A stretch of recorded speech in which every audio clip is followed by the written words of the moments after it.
Ado national highway ani sida thui wan thok lang thok se ngasi bogi manung dai khoi marai bak thidna driver mayam sigre marai bak thidna gari loiba mayam ama lok ta indhadna gari mayam mai thagre Nagaland base toba akoi organization punamakna sahi humdra musi mohin kari gumba yamna pikudagin aso ning batung da bakanda national highway the economic blockade continuously tha mari ahum ga toba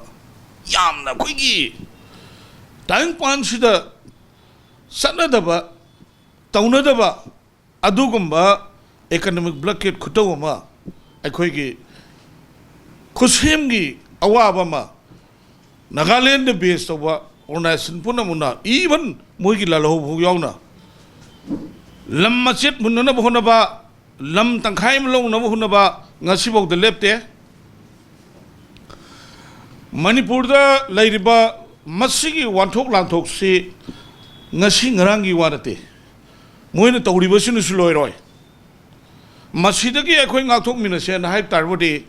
Manipur da lairiba manungi mapangi organization punamak akhoi unite oiba sangani yade haibam akhoi madu ta hogdong neba aduga government civil singi ba honorable CM N Birena yamna fama wa stay in mana low thok pase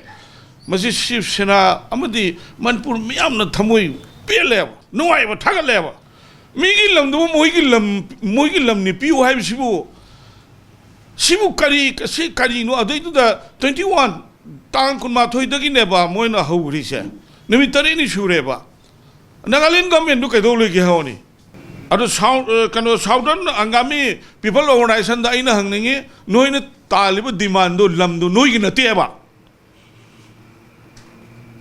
teba record puthong na seba singani kartu ki nakandu da akhoi gi lam loire madu gi singani kartu da gi meter sam kulom handoga mafam madu gi mi gi lamgi simina thariba akhoi gi maru marang pothok mayam do loina mai thadu jungle loi yathale aduga madu gi khana chaina budagi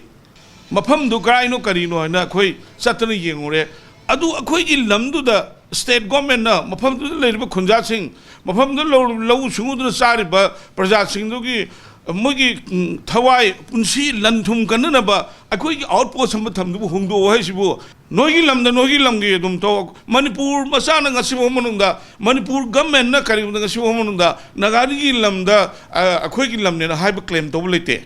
akhoi pai puno lalam du nomaim du pai bante thanga tin ga tu ka nung nga amani adu lamdo dum phajana leibani hujik nomai tama da leire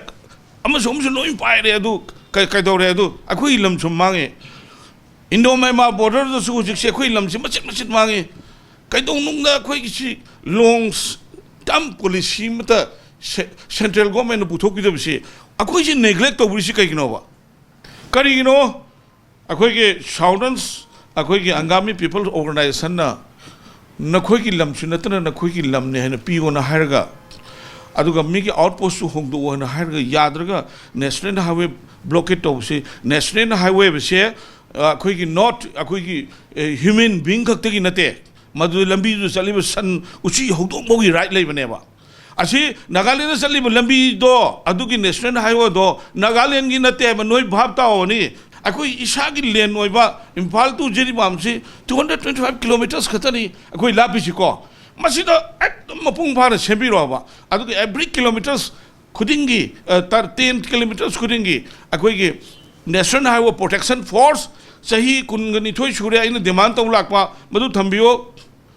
kaino akhoi yam tu ne hingman gre ke dorge akhoi nong tu su nong na nongai na khoi hinga sijagi ge ba khoi